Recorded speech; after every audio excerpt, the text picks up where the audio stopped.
రాకాలోకంకి స్వాగతం. ఈ కంటెంట్ మీకు నచ్చినట్టయితే లైక్ చేయండి, మీ బంధుమిత్రులకి షేర్ చేయండి. ఇప్పటి వరకు సబ్స్క్రైబ్ చేసుకోకపోతే సబ్స్క్రైబ్ బటన్ని నొక్కండి, అదేవిధంగా బెల్ ఐకాన్ని కూడా తప్పనిసరిగా నొక్కండి. మిత్రులారా, భారతదేశం చాలా పెద్ద ఎత్తున యుద్ధ విన్యాసాలని నిర్వహిస్తోంది. గతంలో ఎన్నడూ లేనన్ని యుద్ధ విన్యాసాలని, వార్ గేమ్స్ని నిర్వహిస్తోంది. వార్కి సంబంధించినటువంటి ఎక్సర్సైజెస్ని నిర్వహిస్తోంది.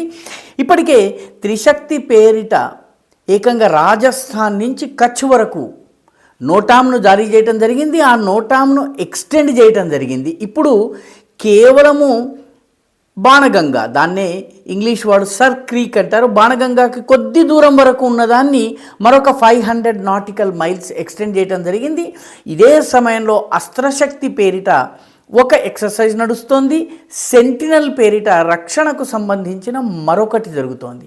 వీటన్నిటితో పాటు ఇప్పుడు ఈశాన్య భారతదేశపు రక్షణ విషయంలో అక్కడ ఉన్నటువంటి 3 రకాల force, army, air force, navy, ఈ 3 కలిసి ఏ రకంగా పనిచేయాలి? ఎందుకంటే ఈశాన్య భారతదేశంలో అనేక నదులు ఉన్నాయి. అతిపెద్ద నది బ్రహ్మపుత్ర ఉంది, కాబట్టి నేవీ అవసరం ఉంటుంది. కాబట్టి ఈ 3 ట్రై సర్వీసెస్ యొక్క ఇంటిగ్రేషన్ కోసము ఆపరేషనల్ యుద్ధ విన్యాసాలు నిర్వహించేటప్పుడు కలిసికట్టుగా పనిచేయటం కోసము, అదేవిధంగా కొత్త టెక్నాలజీని ఉపయోగించే విషయము, యుద్ధమే గనక వస్తే, ఘర్షణే గనక వస్తే దీటైన జవాబు ఎలా చెప్పాలన్న విషయం మీద ఒక పెద్ద ఎక్సర్సైజ్ జరుగుతోంది. ఈ ఎక్సర్సైజ్ బెంగాల్ సరిహద్దుల్లో ఉన్నటువంటి సిలిగుడి కారిడార్ నుంచి మొదలుపెట్టి అరుణాచల్ కొట్టకొసలో ఉన్నటువంటి మెచుకా దాకా నడుస్తుంది. చాలా విస్తృతమైనటువంటి నోటాం జారీ చేయటం జరిగింది. దీని పేరు పూర్వీ ప్రచండ ప్రహార్. ప్రచండమైనటువంటి దెబ్బ అన్నటువంటి అర్థం దీనికి వస్తుంది. ఈ పూర్వీ ప్రచండ ప్రహార్ గత సంవత్సరం 2024లో పూర్వీ ప్రహార్ పేరిట సిలిగురి కారిడార్ని కాపాడడం ఎలా అన్నటువంటి వార్ గేమింగ్ చేయటం జరిగింది. అంతకు ముందు సంవత్సరము భాలా ప్రహార్ పేరిట 2023లో జరిగింది. ఇప్పుడు ఈ పూర్వీ ప్రచండ ప్రహార్ నిర్వహించడం జరుగుతోంది. గమనించాల్సినటువంటి విషయం ఏంటంటే, రాబోయే 2 నెలల్లో, నవంబర్, డిసెంబర్లో 7 నోటామ్స్ని భారత ప్రభుత్వం ఇప్పటికే జారీ చేసింది. ముఖ్యంగా ఈశాన్య భారతదేశంలో జారీ చేసినటువంటి ఈ నోటామ్స్ 6th నవంబర్ నుంచి మొదటిది, ఆ తర్వాత 20th నవంబర్కి రెండవది, 4th డిసెంబర్కి మూడవది, 18th డిసెంబర్కి నాలుగవది, 1st జనవరికి ఐదవది. ఇప్పుడు ఆల్రెడీ ఒకటి ప్రారంభమైంది. ఇది కాకుండా ఈ 5 జాగ్రత్తగా గమనిస్తే ఒక్కొక్క ఎక్సర్సైజ్కి మధ్య కేవలం 14 రోజుల గ్యాప్ ఉంది. 14 రోజుల గ్యాప్లో ఒక్కొక్క నోటాంని జారీ చేయడం జరుగుతుంది, ఒక్కొక్క యుద్ధ విన్యాసాన్ని నిర్వహించడం జరుగుతుంది. ఈశాన్య భారతంలో సిలిగుడి నెక్ని కాపాడటము, మేఘాలయ దగ్గర చొరబాటు నిరోధించటము, మిజోరాం, త్రిపురల భద్రత విషయం ఆలోచించటం, అదేవిధంగా బంగ్లాదేశ్ యొక్క దుశ్చర్యలకు గనక బంగ్లాదేశ్ పాల్పడితే ఎలా దీటైన సమాధానం చెప్పాలి అన్నటువంటి విషయం మీద ఈ ఎక్సర్సైజులు జరుగుతున్నాయి. ఇన్ని నోటామ్స్ జారీ చేయటం, నోటామ్స్ అంటే నోటీస్ టు ఎయిర్మెన్, అంటే ఆ సమయంలో ఈ ఎక్సర్సైజులు జరుగుతున్నటువంటి సమయం ఏదైతే డేట్స్ ఇస్తారో ఆ డేట్స్లో ఎటువంటి విమానాలు కానీ, ఏ రకమైనటువంటి వాయు మార్గంలో, ఆకాశ మార్గంలో ఎటువంటి రాకపోకలు ఉండడానికి వీల్లేదు. ఏమన్నా సివిలియన్ కానీ, మిలిటరీ కానీ వచ్చినట్లయితే విమానాలు, వాటిని కూల్చివేయటం జరుగుతుంది. వాటికి నష్టం జరిగితే భారత ప్రభుత్వం బాధ్యత ఉండదు. ఆర్మీ ఇచ్చినటువంటి దీనికి ఇప్పుడు బంగ్లాదేశ్లో హఠాత్తుగా ఆర్మీ చీఫ్, మొత్తం బంగ్లాదేశ్లో ఇప్పుడు ఒక రకమైనటువంటి ప్యానిక్ మోడ్లో ఉంది బంగ్లాదేశ్. ఎందుకంటే ఇటీవల పాకిస్తాన్కి చెందినటువంటి చాలా కీలకమైనటువంటి ఐఎస్ఐ నాయకులు వచ్చారు. అదేవిధంగా ఆసిమ్ మునీర్తో బంగ్లాదేశ్ ఆర్మీ చీఫ్ సమావేశం జరిగింది. అదేవిధంగా ఈ మహమ్మద్ యూనుస్ కూడాను నార్త్ ఈస్ట్ని బంగ్లాదేశ్లో అంతర్భాగం అన్నట్టుగా చైనాలో మాట్లాడారు.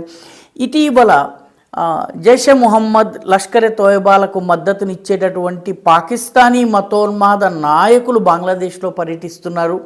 వీళ్ళందరూ కూడాను అహ్లే హదీస్ సమావేశాల్లో పాల్గొంటున్నారు. వీటన్నిటినీ దృష్టిలో పెట్టుకుని భారతదేశము ఈ నోటామ్స్ నిర్వహిస్తోంది. దీంతో బంగ్లాదేశ్లో ఒక రకమైనటువంటి గగ్గోలు ప్రారంభమైంది.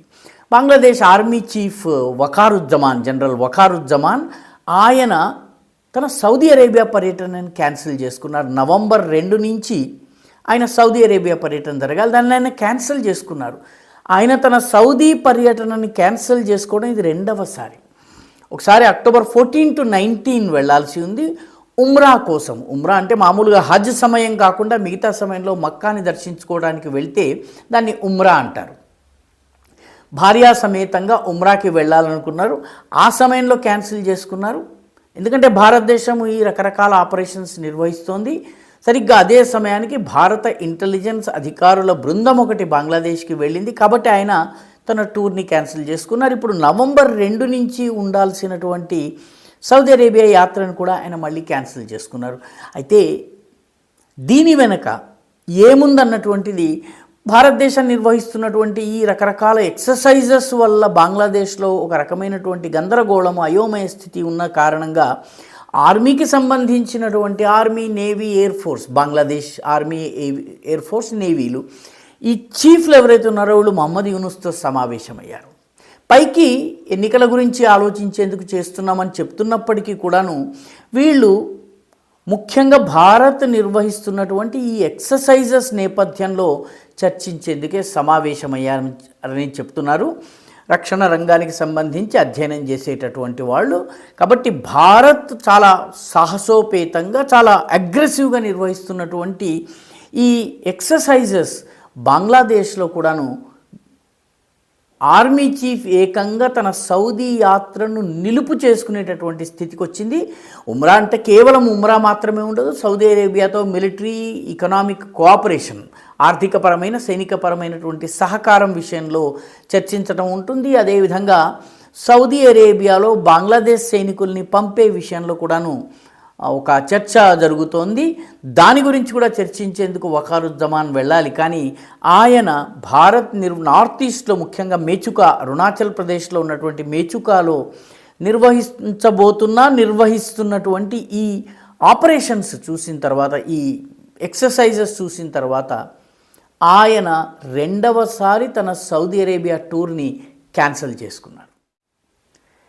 ఈ వీడియో మీకు నచ్చినట్టయితే లైక్ చేయండి, షేర్ చేయండి, ఈ ఛానల్కు సబ్స్క్రైబ్ చేయండి. మీ అభిప్రాయాన్ని కమెంట్ల రూపంలో తప్పనిసరిగా పంపించండి.